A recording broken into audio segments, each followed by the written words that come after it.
Today I have a super exciting video for you. We're at the home of Proven Winners Color Choice Shrubs. This is a private garden. This is a garden that is really a pretty much no access garden. So it's a real honor to be here today to show you some of your favorite Proven Winners spring blooming shrubs in action and in a landscape. So the first shrub we came across today is Onia Snowfire, and it is in full bloom right now. Beautiful little clusters of white flowers with magenta in the center, and it looks like a flurry of color. The Onia Snowfire is hardy in zones 3 to 9. It gets 3 to 4 foot tall and 3 to 4 foot wide. We can see here in this landscape, these are pretty much full grown shrubs. They like to be planted in a full sun to part shade location. Spring blooming, and in the summer they'll produce some berries. And the nice thing with Onia is that in the fall, it gets really beautiful fall colored foliage. Pruning is rarely needed on this shrub, but if you do feel you need to prune it to size it all, feel free to do so after it is done flowering. It's a native shrub, pollinator friendly. We're watching a lot of the early native bees checking this plant out. Makes a nice low growing hedge. Plant it close together and you're gonna get a nice dense hedge, or plant it apart for beautiful specimen plants. The Onia Snowfire is another great shrub from Proven Winners Color Choice Shrubs. And what do you think about these quints? They are looking gorgeous right now. This is part of the Double Take series, Double Take Peach, which has beautiful double peach flowers on it. The thing I like about the Double Take series is these flowers, they line from tip to toe, all the way up and down these stems. We're going to take a closer look here at the flowers. Not only are the flowers beautiful when they're fully open, but they're also beautiful as they're just little buds starting off.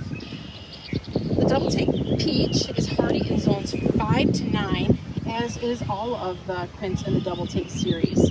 This particular variety gets 4 to 5 foot tall and 4 to 5 foot wide. It likes to be grown in a full sun location.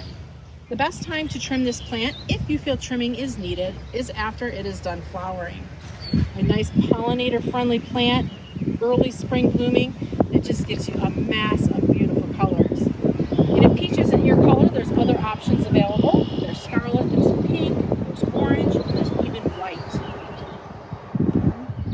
I wish that you could smell this lilac right now. It is absolutely heavenly. This is a lilac or Centa Pura, hard to say, right? Centa Pura, and it is so fragrant. Like, these big blooms are just absolutely breathtaking. Centa Pura is hardy in zones 2 to 8. So this is a super hardy lilac. And even for those of you who are in the warmer climate, this is one that would do well up to zone 8 as well. This one gets 4 to 6 foot tall and 4 to 6 foot wide. So what you're looking at here is a very mature specimen.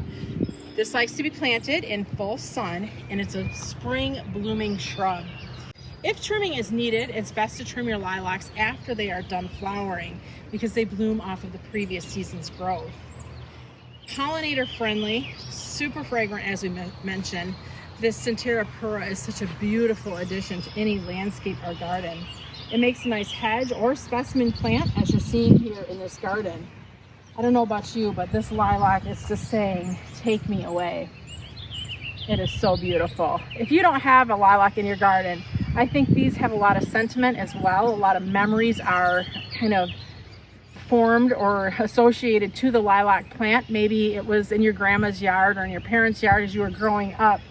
So I think that lilacs are just really one of those plants that really trigger a lot of memories for those of us who have friends or families that have had one of these in their yard. So if you're looking to create memories with your kids, your grandkids, consider planting a lilac. So here's a shrub that I actually was just going to pass right on by and not even show you until I got just a little bit past it and started smelling this beautiful, almost pineapple-y type of fragrance. So we stepped back and went up to the shrub, and sure enough, it smells amazing. This is Calathea, Simply Sensational. It is a sweet shrub, and sweet, man, this does smell really sweet. Simply Sensational is hardy in zones 4 to 9. It gets 6 foot tall by about 4.5 foot wide at maturity, so it's probably a pretty mature specimen right here.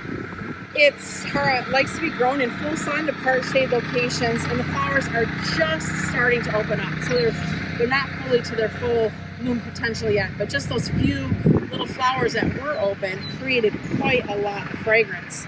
This is a spring blooming shrub, a native variety. So if you're somebody looking to add native species into your garden, this would be a great selection. It's a nice specimen, but too, you can plant it and create a hedgerow as well. But if you're looking for just something sweet and just yummy smelling to add to your garden, we'd recommend this Calathea Simply Sensational. Not all interest in the garden comes from flowers. A lot of times it's important to think about foliage as well when you're creating your landscape and your spaces. Here we've got 3 specimens of a barberry. This is called orange pillar.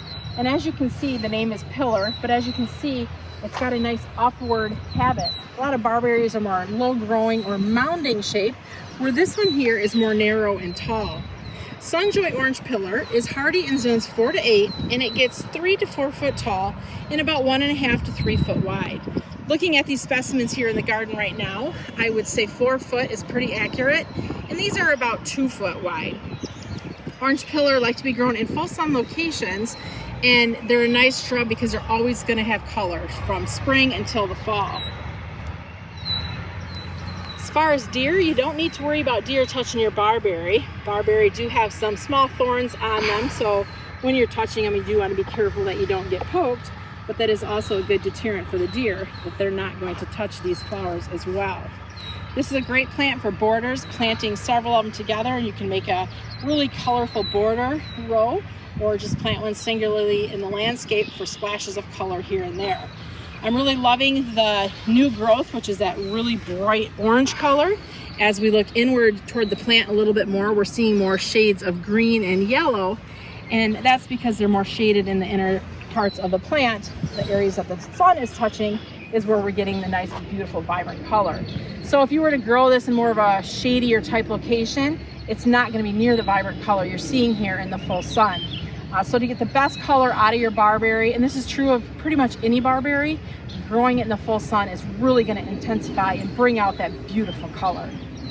A new honeysuckle for 2024 is Kinsleys Ghost, part of the Proven Winner collection. Now actually this honeysuckle has been around for many years, but it's just recently been added to the Proven Winners Color Choice collection. This honeysuckle is hardy in zones 4 to 8, and it gets about 5 foot wide and 6 to 12 foot tall depending on what you're growing it on. So right now they just have some chicken wire wrapped around some wire posts that they're growing it on, and I think it's giving it a really pretty look. I'm loving kind of how it's drooping. As we go in and take a closer look, you can see these cute little flowers starting to form, and they kind of blend in here with the foliage right now, but this will continue to flower and have color later on in the season. But I'm just loving how this is kind of nicely draping over. This is a deer resistant variety, likes to be planted in a full sun location. Great for adding some columnar height to the garden. If you have a trellis or a pole or something you can climb something on, Kinsleys Ghost is a wonderful selection. Great texture, interesting little buds starting to form, a great new introduction from Proven Winners. Definitely, we have visited a little piece of heaven on earth today. Here's another lilac that is just smelling absolutely breathtaking. This is part of the Centa series. This is Centa Double Blue, and again, so fragrant. The thing I like about this Centa Double Blue is these are really large clusters of flowers, and even each individual floret itself is very large. Centa Pura is another one of those extra hardy lilacs, hardy down to zone 2 and upwards to zone 8. It gets 4 to 6 foot tall and 4 to 6 foot wide. And I would say the specimen we're looking at here in the garden today is a very good indicator of what this plant will look like at maturity. It likes to be planted in full sun locations, and as lilacs are, this one here is a spring bloomer. If you feel like you need to do any trimming on this plant, it's best to trim lilacs after they're done flowering, because they do set their buds on previous season's growth for the next year. And that's often kind of true of spring blooming shrubs. A lot of those shrubs that bloom in the spring are those that bloom on the old growth. So if trimming is needed on any spring bloomers, usually we'll recommend to do that trimming after it's done flowering in the spring. pollinator friendly, moderately deer resistant, and a great specimen plant for the garden. This is another plant that is one of those that just sparks those memories. So if you're looking to create kind of a plant in your garden that's going to give you those memories, lilacs are definitely the plant to plant. Here's a shrub I've not talked about before. This is a Fathergilla. This is Legend of the Small. And I think I want to go in and just show you these beautiful flowers. It's always so late in the season by the time I get here that I'm never seeing this plant in flower.